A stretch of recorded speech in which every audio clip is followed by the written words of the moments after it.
Hello guys, कैसे हैं आप सब। नवरात्रि चल रही थी और हमने किया था कन्या पूजन।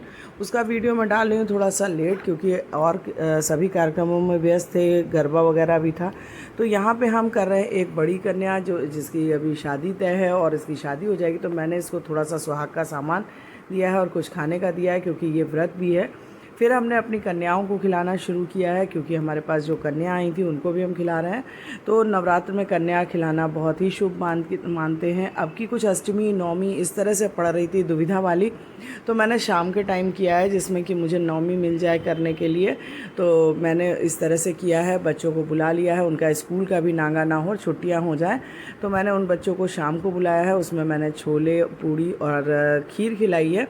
और इस तरह से मैं अपनी कन्याओं को खिला के उनका पूजन कर रही हूँ और भोग लगा रही हूँ माता रानी का। मैं 9 दिन नहीं व्रत रहती हूँ, मैं परिवाष्टमी ही सिर्फ रहती हूँ, लेकिन कन्या का पूजन ज़रूर करती हूँ घर पे, क्योंकि मैं कलश रखती हूँ। तो कलश रखने के नाते माँ को भोग लगाना, अर्पित करना, कन्या खिलाना हम लोगों को क्या बताया जाता है, हम लोग करते हैं उस चीज़ को।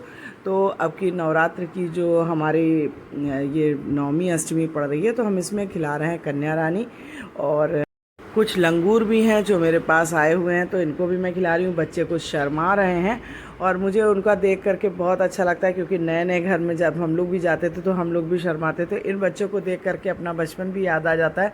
और थोड़ी देर रंग लगाना और इनको सिंदूर लगाना और इनका पूजन करना, इन लोगों को भी उतनी देर थोड़ा सा अनकम्फर्टेबल लगता है, लेकिन थोड़ा सा बच्चों को हंसाते हुए खिलाते हुए हम लोग 2 से ढाई घंटा लग जाता है कन्या खाने खिलाने में इन लोगों को। तो बहुत अच्छा लगता है। उतनी देर बच्चे अगर घर में रहते हैं तो कोई अपनी बात कहता है, हंसी ठिठोली करते हैं, गाना सुनाते हैं।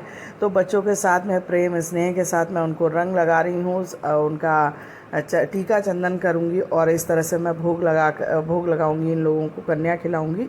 और नवरात्रों में देवी पूजन का बड़ा महत्व है और पुराणों में भी सब जगह लिखा हुआ है कि छोटी कन्याओं को खिलाना चाहिए। तो मेरे पास छोटी बड़ी सब तरह की कन्याएं हैं और मुझे बहुत अच्छा लगता है। मैंने कन्या पूजन किया।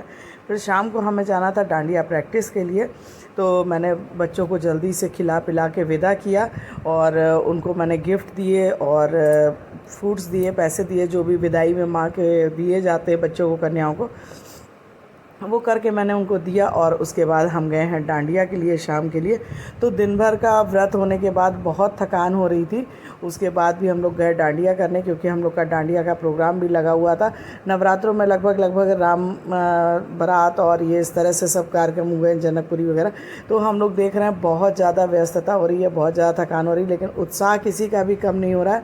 सब फुल एंजॉय कर रहे हैं और पूरी आप भीड़ जहाँ जहाँ देखेंगे मेरे साथ में हम जा रहे हैं, सब जगह आपको भीड़ और उत्साह सब जगह मिल रहा है, क्योंकि ये पर्व ही उत्साह का होता है और सब बहुत शौक़ से सब एंजॉय करते हैं। ये हमारे सर हैं और ये हम लोग को सिखा रहे हैं डांडिया, इसकी करा रहे हैं प्रैक्टिस। हम लोग को भी यहाँ बहुत अच्छा लग रहा है, क्योंकि आज लास्ट डे प्रैक्टिस का है। पूरा हमारा अमल गार्डन सज गया है और हम लोग यहाँ पे फ़ोटोग्राफी कर रहे हैं, फ़ोटोज़ खींच रहे हैं।